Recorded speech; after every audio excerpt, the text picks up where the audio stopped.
Martha Robbins Juckett shared her memories of growing up on canal boats in a small pamphlet entitled My Canaling Days, 1897 to 1907, published by the Historical Society of Whitehall in 1958.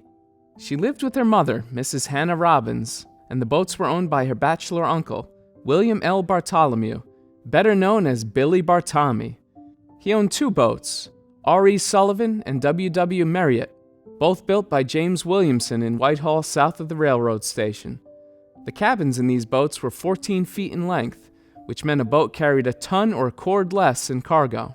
The boats had a large cabin with 3 windows on each side. Our boat was a parlor cabin.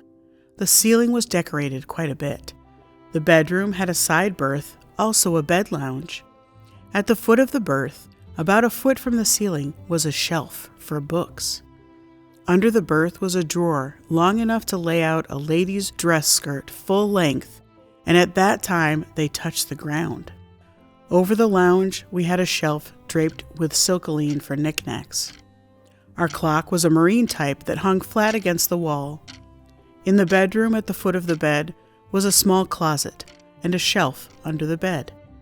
There was a handmade wall pocket with pockets for different sizes to accommodate a lady's brush and comb, one for letters, one for one length of hairpins, and another for her kid curlers. And of course you could pack under the bed with boxes, as we always had a starched, pleated, lace-trimmed bed valance which hid all of the boxes. Between the foot of the couch and the bed was Mother's old domestic sewing machine. At the foot of the berth were 3 large drawers and a large cupboard, which extended way back toward the stern of the boat. In fact, to reach way in you had to crawl back where you usually kept canned goods. Then came 5 steps to go on deck. The 3rd step from the top had a built-in drawer where hammers were kept. The 2nd step from the bottom was on hinges to make dumping potatoes easy. Each step had a brass stair plate, and your housekeeping was judged by the shine of the plates. There were 3 dish cupboards, or at least 3 doors, and under these 4 very deep drawers. By their side was one long narrow cupboard where menswear was kept. Back of the kitchen drop-leaf table hung a mirror. The cook room contained a small corner cupboard. Below it was a faucet for drinking water. We had one of the few boats which had a tank made by Mr. Murphy, a tinsmith, whose shop was at the left of the locks. It was refilled from Lake Champlain, the St. Lawrence, or the Hudson until you got to salt water. Water for washing clothes and hands was dipped up with a pail. Under the stern piece, you nailed an empty fish can and deposited a bar of Babbitt's soap. I never saw any bad complexion or blemished skin from it. Under the faucet in the cook room was a shelf for the water pail and the dipper.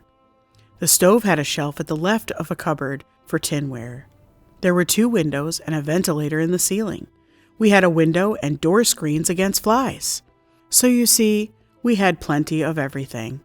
Most of the ladies kept a few plants and usually a canary, so a place for everything in its place, made for good living.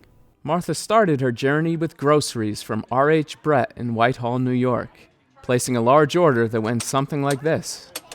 Put me up a half a bushel of potatoes, 5 pounds of lard, 4 or 5 pounds of beans. Then you look in his pork barrel and selected a chunk of 4 or 5 pounds as he pulled up several with his hook for your selection. 6 cans of tomatoes. No one ever bought small ones then. Oh yes, a dozen cans of Eagle brand condensed milk.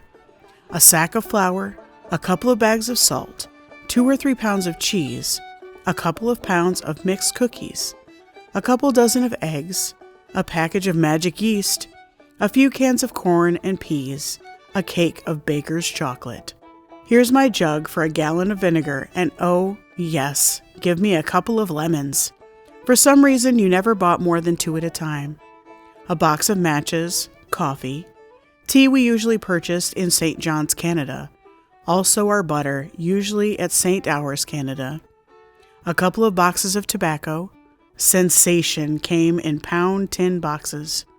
And while you're at it, have them take over a tow line. That was for canal towing only. When you paid your bill, Brett gave you a cigar.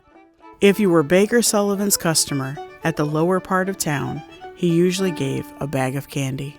In Martha's day, to move their canal boats from Whitehall to Waterford, boat captains relied on teams of mules and drivers stationed all along the way.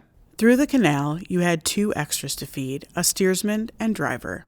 Ours was always Mute Allure, who was Mrs. Lewis Gordon's father, sometimes Chuck Mannell. The boat captain usually steered from breakfast until noon and from supper till midnight. During the late shift, when everything was calm, I'd hear Uncle singing very softly, Sweet Alice, Ben Bolt. After breakfast, the steersman washed the deck and drifted, as you might say, along by towns and farms. When approaching a lock, or if it was foggy, you yelled, "Hurrah, lock!" And if it was ready, the lock tender replied, "Come ahead!" The line, formerly the Lake Champlain Towing Company, had several teams of mules. Frank Johnson on the Comstock Road had some teams on the canal too. These mules walked either 3 or 4 in single file. When you arrived at Fort Anne, Fort Edward, and several other places along the line, you got a fresh team and another driver. I believe the drivers got 60 cents for each trip plus their keeping. When they were towing, they ate on the boat. They weren't allowed to draw much of their pay during the season. Had they been allowed to, we wouldn't have been sure of drivers. When the canal closed, they were paid off. They bought themselves some clothes and had a good time. Several ended up in the Argyll County House until the season opened again in the spring. Now most of the drivers were handicapped. Some of them were Patch-Eyed Kelly, Peg-Leg Pete, and One-Arm Collins. They could tell lots of tales, true or false. I got up early to listen and watch. After eating with One-Arm Collins, I ate with one arm. At that age, my one big ambition was to ride one of the mules while towing. I teased at least a couple of years. So one day, when Uncle was driving while the driver ate, he took me off and sat me, none too gently, on a mule. We had been jogging along quite a ways when the tow line snapped, and Martha was on the towpath. That ended my mule riding career.